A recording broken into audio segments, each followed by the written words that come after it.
We've been telling stories about monsters forever, right? Things that lurk in the dark. But what if those shadows aren't out there in the world, but actually inside our own heads? I mean, just think about the classic creatures that have haunted us forever. You've got the ghoul, right? That sense of decay. Then there's the ghost. That echo of something that's gone. And of course, the vampire. For hundreds, even thousands of years, we've thought of these things as, well, invaders from some other reality. But what if that's not the case? A really new scientific model is asking this wild question. Are these things actually supernatural, or are they just a feature, a predictable, maybe even a necessary part of how your own brain's operating system works? Okay, so to get how this works, we got to dive into a core idea from something called the Brain Kinematics Model, and it all boils down to one thing: the brain's leftover energy. So here's the key term we need to know: residual strain. Now, think of it like this. Every single thing you experience, good, bad, whatever, it leaves this little energetic echo in your brain. And this leftover strain, well, it's always moving, always trying to find its balance. And we've got a perfect analogy for this. Just imagine your mind is a perfectly still pond. An experience, any experience, is like a stone dropping in. That's the impact. The brain's first reaction, that's the splash. But the residual strain, that's the ripples. The ones that keep going and going long after the splash. This wave of energy that absolutely has to settle down somehow. So, how does the brain actually deal with all these leftover ripples? Well, the most common way is something we all do every night: we dream. But how we remember that whole process is way weirder than you probably think. Check this out. In a totally normal dream, seeing some kind of mythical creature, super rare. We're talking like almost never. But look what happens during a nightmare, when the brain is dealing with a ton of that residual strain. All of a sudden, creature imagery just explodes. It can show up in like 10 to 20% of them. So that tells us these forms carry some serious emotional weight, and they're a major tool the brain uses to process really intense instability. And that brings us to this really cool idea called cloudy memory. See, when you wake up and you try to remember a dream, you're not actually grabbing the dream itself. Nope, you're accessing this faint kind of secondary echo of the energy flow that made the dream in the first place.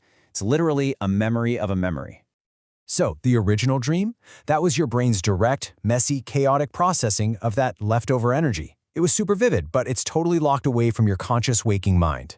What we actually recall is that cloudy memory, a faint symbolic rebuild of it. And that is exactly why you can never ever perfectly remember your dreams. We're just catching a glimpse of the echo. Okay, so dreaming takes care of the nightly ripples, right? But what happens when that residual strain is just too strong? When it can't all just fade away overnight? What happens when those faint, cloudy echoes start to, well, resonate with each other and build into something more stable? Well, the answer is the energy starts to take on a form. And here's the crucial part. The shape of that form isn't random at all. The idea here is that our physical environment, the actual world we live in, gives our mind the template for how it should perceive its own internal chaos. And this is where it gets really incredible. That swirling, all-consuming chaos of a desert sandstorm, that becomes the visual and psychological template for the ghoul. Or think about the misty, humid, almost reflective feeling of a foggy place. That gives rise to the ghost, that perfect echo of memory and loss.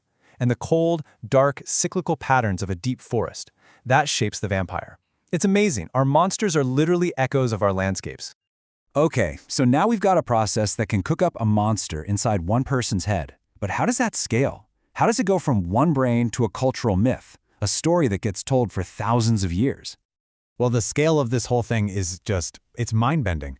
The exact same principle, energy trying to find balance, it works across every time scale you can imagine. It starts with a perception that lasts just a few seconds. A few hours later, it's getting processed in a dream. Over years, it can solidify into a personal symbol. And then over generations, as we tell each other stories about it, it finally hardens into a full-blown cultural myth.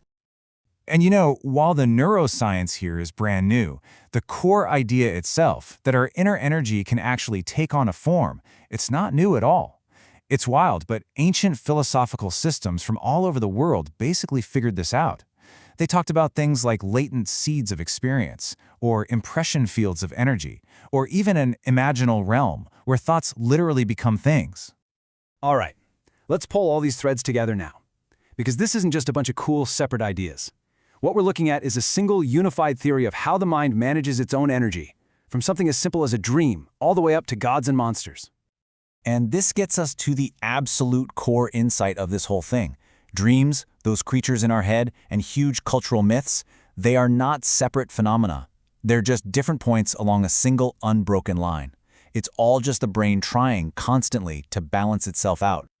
So this table lays out the entire journey for us. It all starts with a dream. That's the brain's quick way of regulating itself.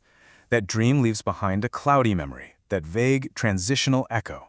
Now, if that echo starts to resonate, it can form a mental creature, a kind of semi-stable projection.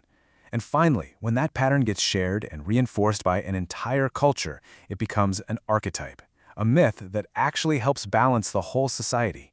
It's one single process, one continuous flow, all the way from a single neuron to an entire nation. So that leaves us with one last really fascinating question to think about. If all the ghouls and ghosts and vampires of the past are basically the fossilized energy patterns from our ancestors' brains, just them trying to make sense of their world, then what new monsters, what new myths are the unique pressures and strains of our modern world creating inside our minds right now?